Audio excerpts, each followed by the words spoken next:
Bienvenue dans Enfin, je vous dis tout. Je suis Tiffany, ta nouvelle copine sophrologue passionnée de psychologie positive et de mode de vie sain. Et dans ce podcast, je vais te donner tous mes conseils pour prendre soin de ta santé mentale et de ta santé physique. Mon but, que tu sois bien dans ta tête, dans ton corps et dans tes baskets. C'est parti!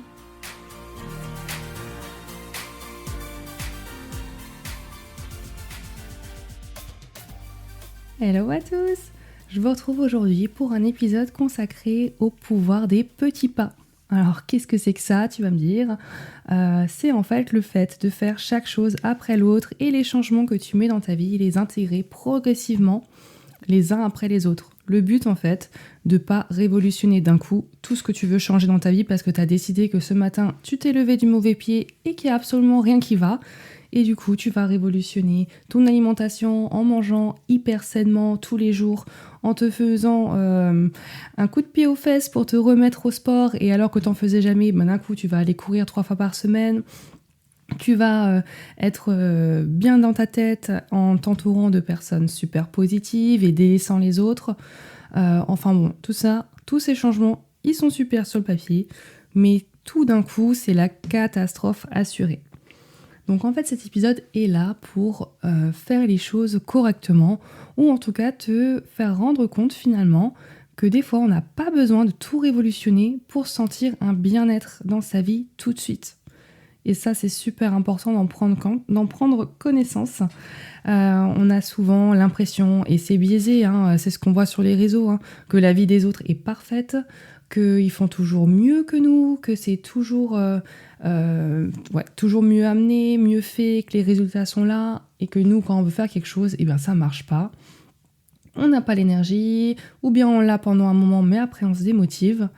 Et en fait, il y a une solution à ça, c'est simplement de se fixer des objectifs, un objectif qui soit atteignable, réalisable, qui ne soit pas perché, que ce soit finalement un objectif ou un changement que tu veux mettre en place, auquel tu crois beaucoup, parce qu'il va t'apporter beaucoup de bénéfices, mais surtout que tu pourras tenir toute ta vie. Si le changement que tu veux mettre en place, tu n'es pas capable de le tenir toute ta vie, alors ne le fais pas. Ou vois plus petit. Ça ne fonctionnera pas sinon. C'est comme si tu voulais d'un coup perdre du poids parce que tu as pris quelques kilos cet été. Perdre du poids, ok, il n'y a pas de problème. Sur le concept, c'est atteignable, c'est réalisable. Si c'est quelques kilos que tu as pris après les vacances, il n'y a pas de problème. Mais si d'un coup tu te mets à plus rien manger et à faire un excès de sport dingue pour les perdre le plus vite possible, tu comprendras bien que manger rien et faire du sport de dingue, tu ne pourras pas tenir ça toute ta vie. Donc ça ne fonctionne pas. Donc c'est une autre approche qu'il faut faire en rééquilibrant tes assiettes dans un premier temps, en commençant par te bouger un petit peu plus tous les jours, intégrant une séance de sport par semaine, puis 2, etc. Enfin, tu vois, y aller progressivement pour pas te cramer, pas te blesser, pas te démotiver. Et là, on parle j'ai pris un exemple sur la perte de poids, mais ça peut être n'importe quoi. Si là, dans ta vie, tu as l'impression que tu survoles ta vie et que tout va bien et que c'est super, tu es au sommet, c'est génial, tu continues comme ça. Mais si au contraire, tu dis, là, en plus, avec l'automne qui arrive, les nuits qui se rallongent, la grisaille, tout ça, t'as un coup au moral et ça fait que accentuer le fait que de base, t'étais déjà pas bien parce que t'es hyper stressé au boulot, t'as une charge mentale de dingue avec tes enfants, tout ça, et que là, aujourd'hui, il faut absolument que ça cesse. J'ai envie de te dire que déjà, t'as pris conscience qu'il y avait un problème. Donc ça, c'est l'étape numéro 1. Donc tu peux déjà être fier de ça, de dire, maintenant, j'ai envie de changer. Et déjà, ça c'est trop cool. Tu peux déjà rien que te féliciter de ça, et ce sera déjà trop cool. Après, fais-toi une liste de tout ce que tu aimerais corriger, modifier, améliorer, mais aussi note ce qui va bien. Parce que c'est toujours ça. Si on commence à mettre l'accent sur tout ce qui ne va pas, on va plus voir que ça, et on va complètement oublier qu'il y a quand même des choses qui sont super belles dans ta vie. Donc, il faut toujours faire les deux. Mais dans ce qui ne va pas, tu peux les prioriser. D'accord ? Il y a des choses qui sont plus urgentes à changer que d'autres. Par exemple, si tu vas manger McDo 3 fois dans la semaine, oui, c'est relativement urgent d'arrêter parce que pour ta santé, ça ne va pas du tout. mais pas du tout. Donc ça peut être quelque chose que tu peux facilement corriger en cuisinant maison ou simplement en allant manger ailleurs. Rien qu'en changeant de restaurant, ça peut déjà améliorer tout le gras et le sucre que tu vas ingurgiter. Enfin bref. Mais voilà, c'est d'y aller étape par étape. Donc on fixe un objectif qui est atteignable, qui est réaliste, et on fixe des sous-objectifs. Finalement, quand tu vas lister ce qui ne va pas, quand tu vas prioriser ce qui ne va pas, eh ben, ça te fera tes sous-objectifs et tu les numérotes et tu t'attaques à un chantier après l'autre. D'accord ? Et si tu n'arrives pas à faire ça seul, c'est quelque chose qu'on peut faire ensemble, par exemple, en consultation. Mais voilà, cet épisode n'est pas fait pour faire ma pub. C'est un travail que tu peux déjà aussi commencer par toi-même dans ton coin. Et rien que d'écrire, faire finalement un état des lieux de ta vie, vraiment sur le papier, pas juste comme ça dans ta tête, ça peut déjà faire sortir du coup des choses qui sont à l'intérieur de toi et qui te rongent, et te libérer en quelque sorte au moins, et d'avoir finalement un tableau devant toi qui soit finalement peut-être pas aussi rose que tu l'aimerais, mais c'est pas grave, c'est des périodes de toute façon, on a tous des moments dans notre vie où ça va moins bien, où on voit un peu tout en noir, et des moments où ça va un petit peu mieux, voire même beaucoup mieux. Donc il faut se faire violence en acceptant que tout va pas être mieux du jour au lendemain. Il faut qu'il y ait des petits changements, c'est ce que je disais au début de l'épisode, c'est le pouvoir des petits pas. C'est que chaque jour, tu vas faire un truc, même si franchement, ça peut être vraiment pas grand-chose, parce que souvent, quand on n'est pas bien, on a aussi une motivation qui est ras des pâquerettes. Donc, si la motivation est ras des pâquerettes, ça peut être juste simplement se dire, voilà, qu'est-ce que je peux faire aujourd'hui qui est mieux qu'hier ?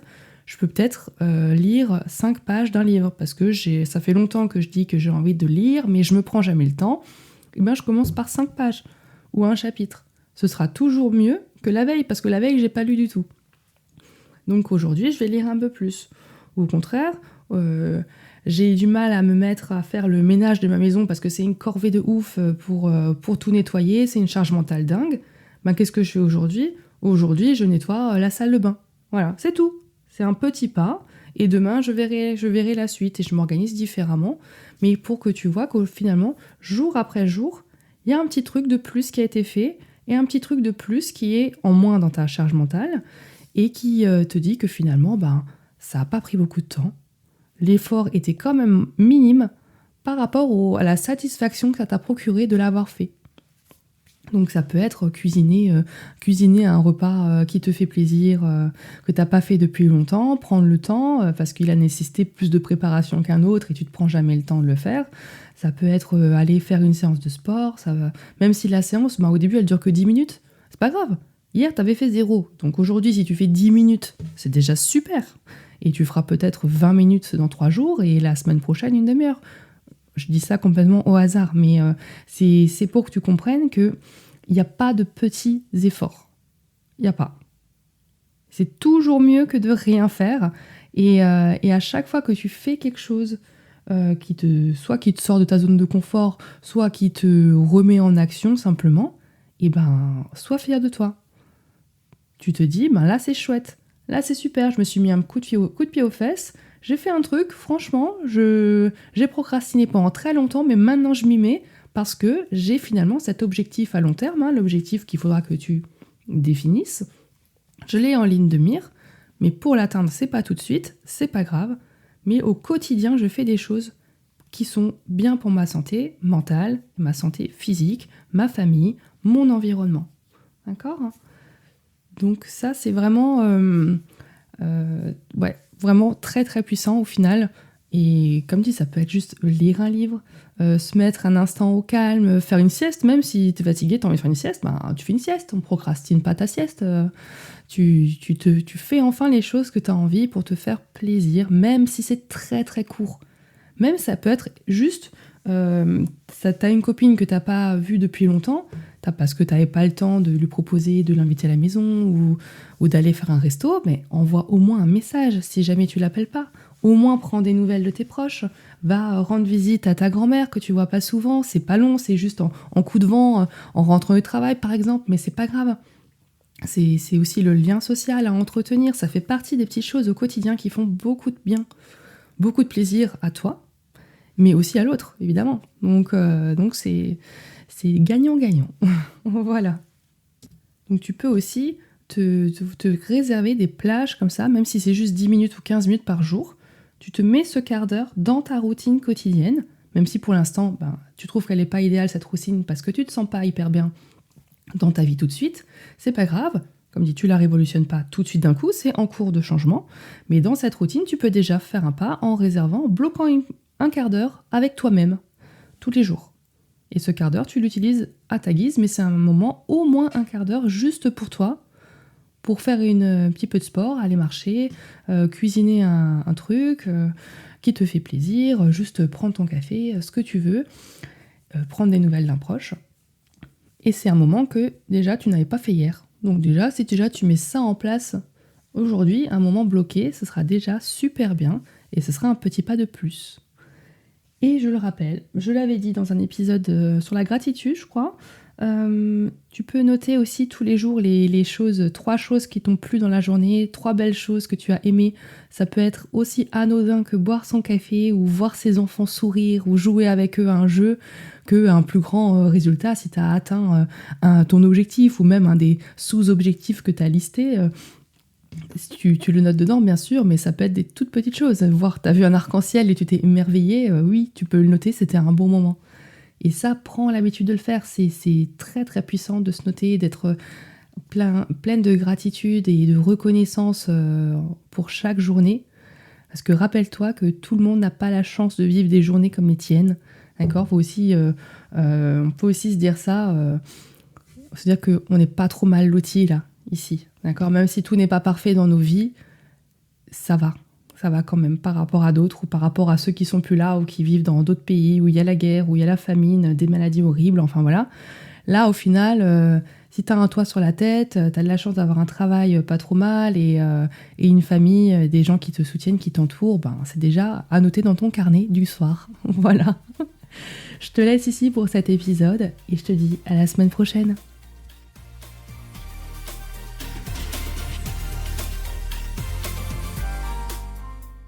Avant de partir, n'oublie pas de t'abonner au podcast, de le noter avec 5 étoiles et de me rejoindre sur Insta et LinkedIn. Si tu veux qu'on travaille ensemble et me voir en consultation de sophrologie, je t'invite à me réserver un rendez-vous avec moi. Tu trouveras toutes les infos dans les notes. Bye bye!